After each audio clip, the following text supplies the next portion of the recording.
चम्मच आंवले का रस, 1-2 मुरब्बे अथवा 1 चम्मच च्यवनप्राश। बच्चों को ये बालप्राश दे देते हैं हम। एक तो ये, इसमें सारे पोषक तत्व हैं आँखों के लिए। तो ये च्यवनप्राश या बालप्राश, ये एक कोई भी आंवले का किसी न किसी रूप में प्रयोग करें सब बच्चे। और बच्चों को शीर्षासन पहले दीवार के साथ कराएं, बाद में बिना दीवार के सहारे शीर्षासन या सर्वांगासन या 5 मिनट अनुलोम विलोम जो कर लेंगे, उनको 100 साल तक आँखों की कोई समस्या नहीं होगी। कितनी बड़ी बात है ये। और एक बात और ख़ास ध्यान रखने की है, गर्म पानी से जैसे मैंने कहा आँखें नहीं धोनी। हाँ, और अपनी आँखों को बचाने के लिए अभी जैसे एनसीआर में तो बहुत ज़्यादा पोल्यूशन भी है और ठंडे से भी आँखें पथरा जाती हैं, तो थोड़ा चश्मा पहन लिया करें। अलग अलग प्रकार के आजकल तो नज़र के भी चश्मे मिलते हैं, ठंड के लिए भी चश्मे मिलते हैं और धूप के लिए भी चश्मे मिलते हैं। तो जो है जब बहुत ज़्यादा पोल्यूशन है तो आँखों पर चश्मा लगा करके, साधारण वाला, फैशन वाला, क्या गूगल्स बोलते हैं, गोगल्स, गूगल बोलते हैं, गूगल बोलते हैं, हमको तो पता ही नहीं है लम्बे।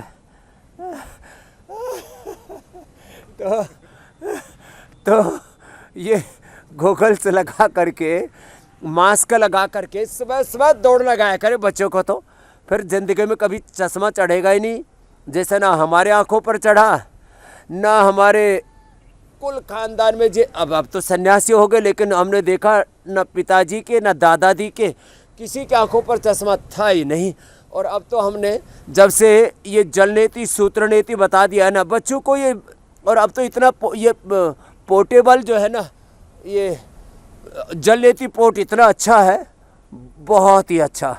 तो बच्चों को बचपन में ही ये जल नीति सिखा दें। एक नाक से पिचकारी मार दी, दबा दिया, दूसरे नाक से पानी निकल जाता अपने आप। तो 1 चम्मच आंवला आपको 100 साल तक आँखों की स्वस्थता प्रदान करता है। तो पश्चिम सरदा सतम 100 बातों की एक बात, सुबह सुबह आंवले का जूस पी लो। जो आलसी जीवात्मा है वो पतंजलि का पी लेना। और ये 100 बार तो भुजंगासन रोज करना ही करना है, इससे ठंड भी नहीं लगेगी और चश्मे से बच जाएंगे। चश्मा लगाओ और चश्मे से बच जाओ। पोल्यूशन का प्रहार बहुत होता है। टीवी ज़्यादा ना देखें, थोड़ा देख लिया करें। सुबह शाम इंडिया टीवी पर देखो, इतने पॉजिटिव अच्छे शो आते हैं। बाकी बहुत ज़्यादा जो सुबह से शाम तक यूट्यूब पर, फेसबुक में, गूगल में घुसे रहते हैं, बहुत ज़्यादा जो है स्क्रीन का सामने एक्सपोजर होता है, उससे भी दिक्कत बढ़ती है।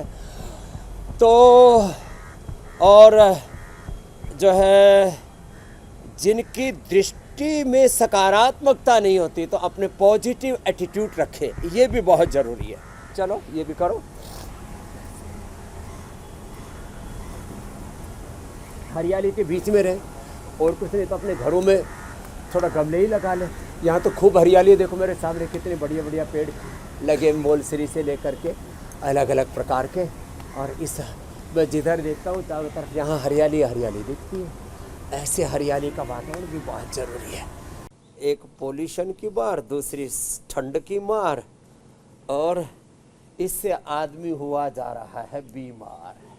अरे मेरे भाई, डबल प्रोटेक्शन है ना योग का, आयुर्वेद का। ऐसे ये तो योग करें।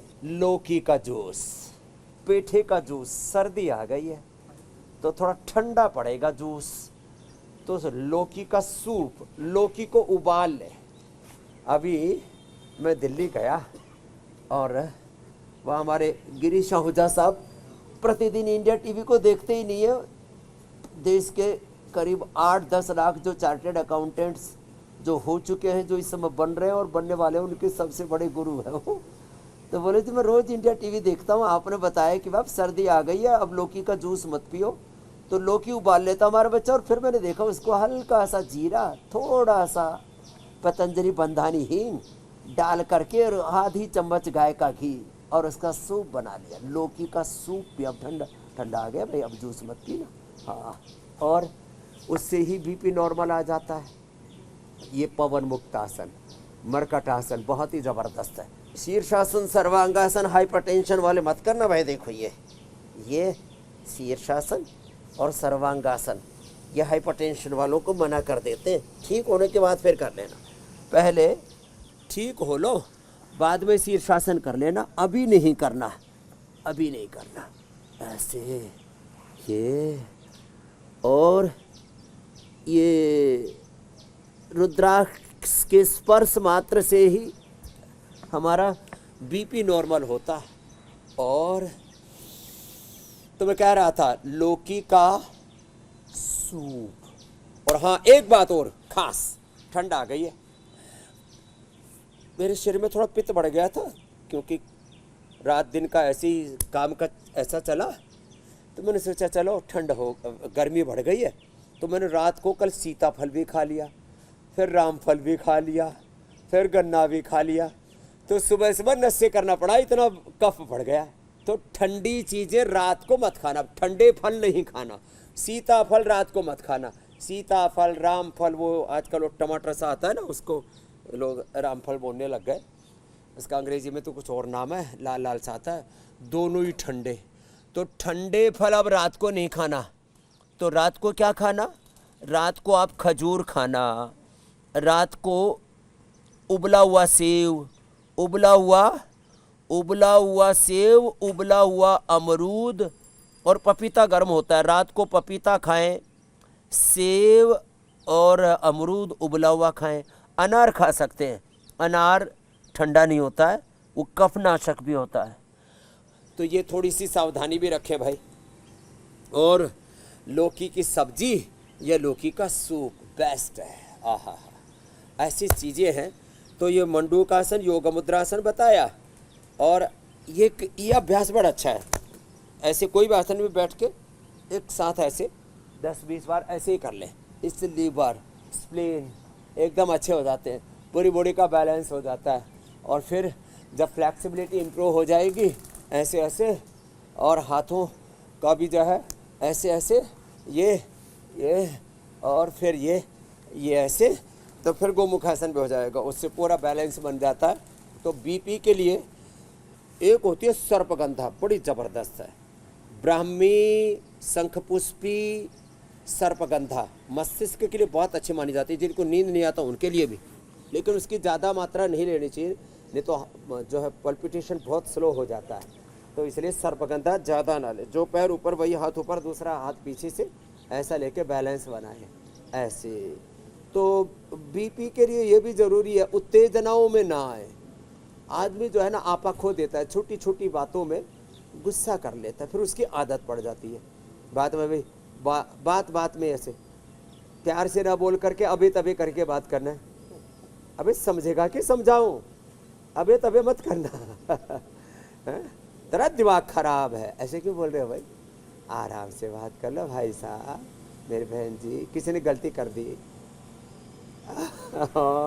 तो ये आदमी जरा जरा सी बातों पर आपा खो देता है। इसलिए महात्मा बुद्ध कहते हैं अपो दीपो भव, आत्मदीपो भव। ऐसे अपना आपा ना खो में, अपनी निजता में रहे, यही तो योग है।